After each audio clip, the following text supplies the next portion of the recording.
Meanwhile, President Bola Tinubu has called for sweeping reforms at the United Nations to give Africa permanent representation on the Security Council. Delivering his intervention at the plenary session on peace and stability during the 9th Tokyo International Conference on African Development in Yokohama, Japan, Tinubu argued that Africa deserves 2 permanent seats with full privileges. The president said the continent also deserves additional non-permanent seats in line with the Ezulwini consensus. He also used the forum to laud the Nigerian armed forces for recent successes in the fight against insurgency and criminality, describing their momentum as a springboard for national development and stability.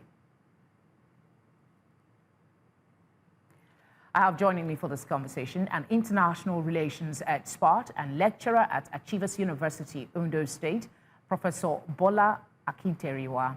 Thank you for giving us your time. I mean, this is not the first time that the president is making this call, or even Africa for that matter. But why is he renewing it at this time? What strategic value does repeating it at this conference offer? I mean, given Africa's long-standing agitations, is there a new, perhaps diplomatic leverage in 2025? You see, there is one general saying that professors are absent-minded. Jokingly, diplomatic leaders, global leaders, they are more forgetful than the professors. So there is always the need to remind them. You know, there can be 3 or 4 very valid reasons for the strategy adopted by President Bola Tinubu of Nigeria. The first is that Nigeria's foreign policy position on this issue of permanent seat, not just for Africa, but for Nigeria, was specially articulated under President Olusegun Obasanjo when Ambassador Oluyemi Adeniji was Minister of Foreign Affairs. By that time, Nigeria had the position that Africa should try to get, involved, make strategies to become a permanent member, not necessarily with the right of veto, but get in there. When you are now part of them, you will know how to go through the nooks and crannies of the UN Security Council and solve the problem. But some African countries, particularly Algeria, Libya, Muammar Gaddafi's Libya, kicked against this idea. Egypt in particular, that for many years, Africa had not been a member and nothing happened. If Africa was to become a member, a permanent member, why should it be denied the right of veto? But Nigeria's strategic calculation by that time was different, to say, look, it was not easily possible for the permanent members to allow any other country to come in and have the right of veto.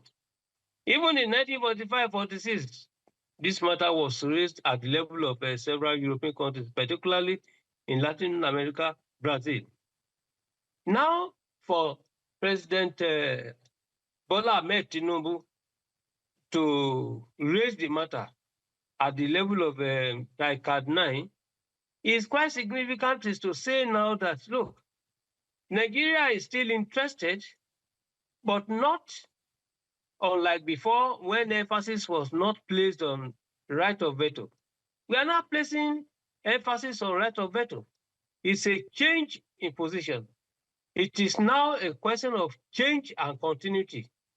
Change from the old, silence on right of veto to now, emphasizing right of veto. I think it's quite significant. Another reason is that, look, as I've said, when you engage in diplomatic, or let me say diplomacy in general, people will speak, they know the right thing, but they will pretend not to know. They will pretend that you are not interested. So it is very good for Bola Tinubu to have raised that. There is the need to attract sympathizers for Nigeria's position, as well as situate, you know, the if I may interject, Prof, some would say that Nigeria trying to push for for her own personal interest might not augur well for the rest of Africa. And then there's the question of who are the likely candidates for Africa to be on that seat. But before you respond to that, I'd like you to speak to this aspect. The president is currently at the Tokyo International Conference for Africa Development. How does Japan, who is the host and a G4 aspirant for Security Council reform, view Africa's demand? I like your question. It's very intelligible and very intelligent. Intelligible because it raises the critical, very critical challenge in it. You see, if you ask the United States this question, the United States will tell you that it is more interested in Germany and Japan. That's at their level. But at the level of Africa, United States will tell you it is interested in Egypt. All these interests, your question, the first set of answers is that there are conditions of eligibility. Who is eligible to ask for, to be considered for a permanent seat? There are two or three. The first thing is that permanent seats are given to regions. In principle, regions. And in this case, the United Nations divided the whole world into 8 regions. Africa is considered as a region. Contrarily to the redefinition of Africa by the African leaders in the 1991 Abuja Treaty, establishing the African Economic Community, which divides Africa into 5 regions: West, North, Central, East, and Southern. In this case, a seat is meant to be given to a region. Now, America is interested in actually ensuring giving a permanent seat with or without veto to Egypt. But Egypt falls not in Africa in the strategic calculation of the United States. America is interested in giving permanent seat to the Arabs. But the Arabs do not constitute a region by the definition criteria of the United States. There's a whole lot of, I wish we had more time, Prof. There's a whole lot of, consideration in this conversation. But quickly, before you go, let's put it in a nutshell and ask,